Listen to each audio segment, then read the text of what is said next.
Unit 10, Lesson 5, Plantation Life. Words to know: transformed, change shape, size, appearance, or quality. Pivotal, which means critical, very important because other things depend on it. Often refers to turn of events or change of direction. Flourished, became successful, grew well, prospered, reached excellence. Slavery, the practice of forcing people to work without pay as enslaved people and denying them the freedom to decide how to live their lives.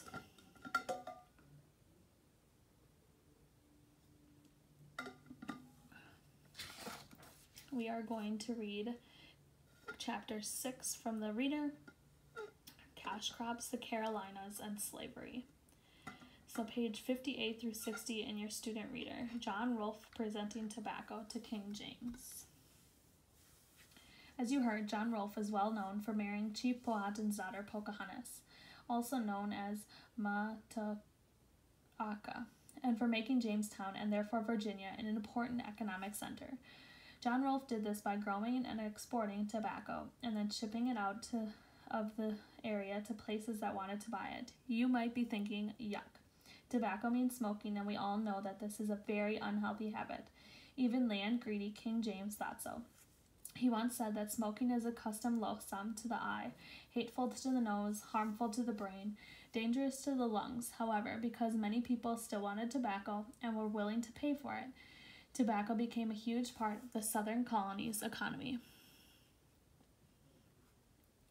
The Spanish were the first to bring tobacco to Europe from the Americas. They had discovered that Native Americans in various parts of Central and South America used tobacco in a variety of ways. It was chewed, smoked, used as medicine, and was an important part of many religious ceremonies. In fact, when Christopher Columbus set foot in the New World, he was greeted by local natives, carrying gifts of fruits, spears, and dried leaves that had a strong fragrance. Those leaves were tobacco. When the English arrived in North America, they too found that many Native Americans grew and used tobacco. The English settlers' get-rich plan had not succeeded when they failed to find gold. Some settlers had also experimented with growing crops, such as rice and grapes, but they too were unsuccessful. However, John Rolfe, with the guidance of the Powhatan, made a pivotal contribution to the doomed Jamestown economy. So our main idea so far is that growing and exporting tobacco helped Virginia grow economically. The supporting details that we know is people wanted tobacco and were willing to pay for it. People used tobacco in a lot of ways. It was chewed, smoked, used as medicine, and was an important part of many religious ceremonies. And other crops were unsuccessful in the colony. Busy port scene with trade ships and tobacco, page 60 through 61. Wealthy Europeans were beginning to develop a taste for tobacco. However, much of the tobacco being shipped to Europe had a bitter taste. John Rolfe introduced a new tobacco plant to the fields around Jamestown. He brought in a less bitter-tasting plant from the West Indies. Well, actually, he brought in the seeds to see if they would grow. It was an experiment, but it worked. The new tobacco plants grew and flourished in the red Virginia soil, and so the milder-tasting Virginia tobacco became much sought after. Its increased use among the growing number of English smokers transformed the colony's economy. Jamestown became a place of wealth and enterprise. Shiploads of Englishmen and women eagerly set off to make their fortune there. The gold that the early settlers had sought turned out to be a form of an odorous plant. Many people became wealthy as a result of this growing cash crop. No doubt if you had been there in Jamestown, you might have heard the sound of gold coins jingling in the colonists' pockets. Tobacco was so popular that by 1619 it had become Virginia's main crop. Within 50 years, the colony exported about 50 million pounds of it to Europe. Eventually, tobacco was such a widespread cash crop that the governor had to remind the settlers to grow food crops as well. With the success of the tobacco industry, the future of Jamestown was finally secured.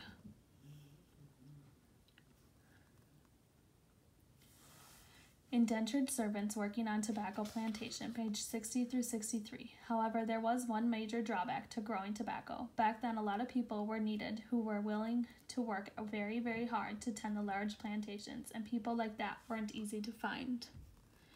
In the beginning, the new tobacco farmers had mostly indentured servants working for them. Indentured servants were people who had agreed to travel to Virginia and eventually do their other parts of North America to work for a period of time for a specific person. The agreed upon period of time was usually 7 years. Often these indentured servants were poor people from England or other parts of Europe whose ship passage was purchased for them by their employer. Then, as soon as they arrived at their new homes, the indentured servants were put to work. These indentured servants labored long and hard in the tobacco fields. After the agreed upon time of service was up, and if they were still alive after the hardships many of them endured, they were free to venture out on their own. In 1619, a Dutch ship arrived in Jamestown with what is believed to have been the first 20 Africans brought to North America. According to some historical account, these Africans were brought to North America as indentured servants, and they may have worked alongside white indentured servants.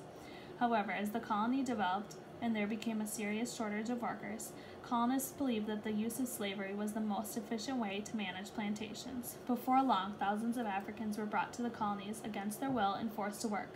Why did this terrible transition take place? Page 63 through 64. Charles II showing land to his friends. Remember, the English had begun to lay claim to large areas of North America.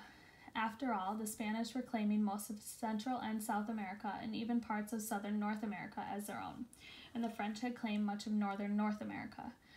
The English thought it was only fair that they claimed huge chunks of land, too.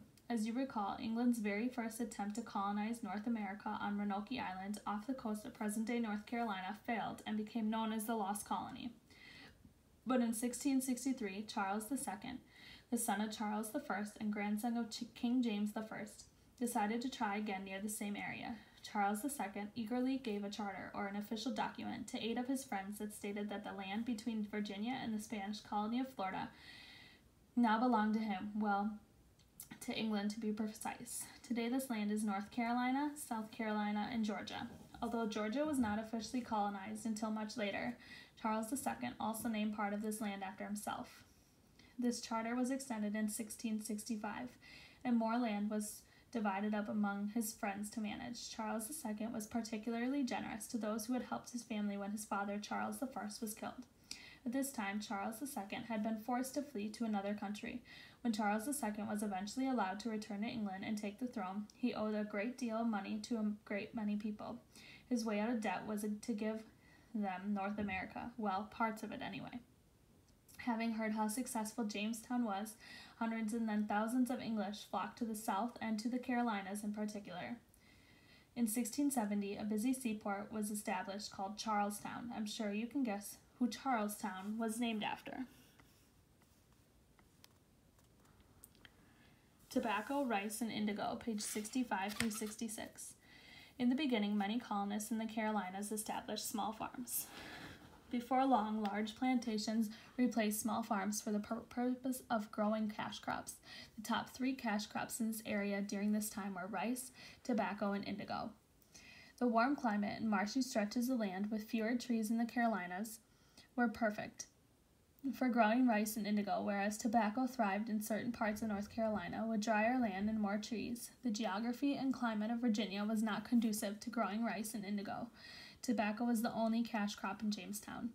As in Virginia, it became clear that there were a lot of money to be made in the Carolinas by growing crops. Many more workers were needed. Unfortunately, the solution the colonists chose was the extensive use of slavery. As you can imagine, no one volunteers to be enslaved. Unlike indentured servants, enslaved Africans did not come to North America of their own free will be as part of an exchange agreement, nor did they have any hope of ever being set free. Instead, they were taken by force. The roots of slavery go deep into the past. Throughout history, powerful people have enslaved less powerful people. Although England began trading enslaved Africans later than some other European countries, it soon became one of the biggest slave trading countries due to the widespread use of slavery in the English colonies.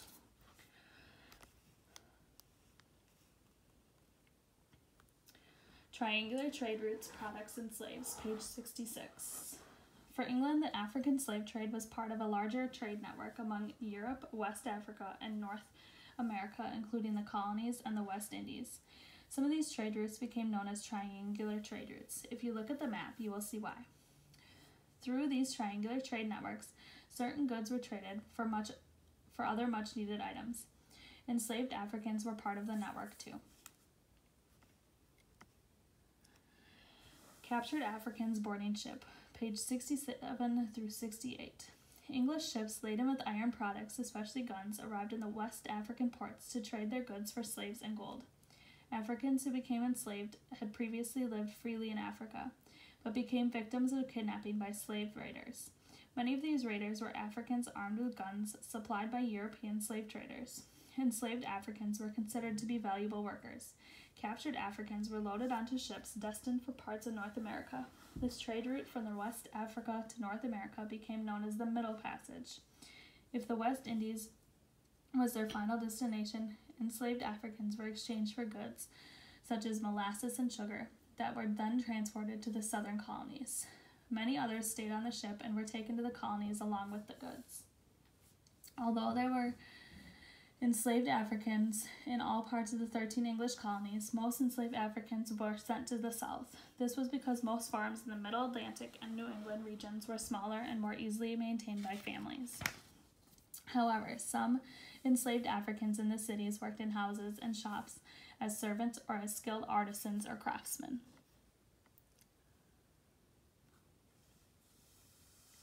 Captured Africans on ship, page 68 through 69.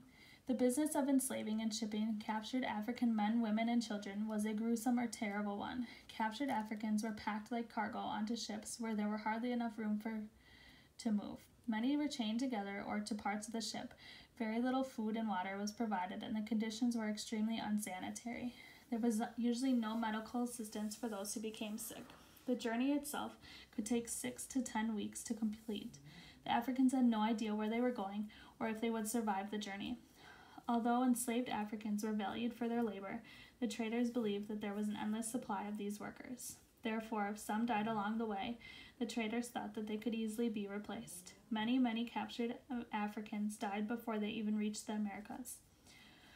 When those who did survive reached shore, they were marched off the ship to chains to be examined by prospective buyers and then sold at auctions. There was little regard for the humanity of these African men, women, and children. The main objective was to put them to work on plantations and to make a lot of money for the Europeans.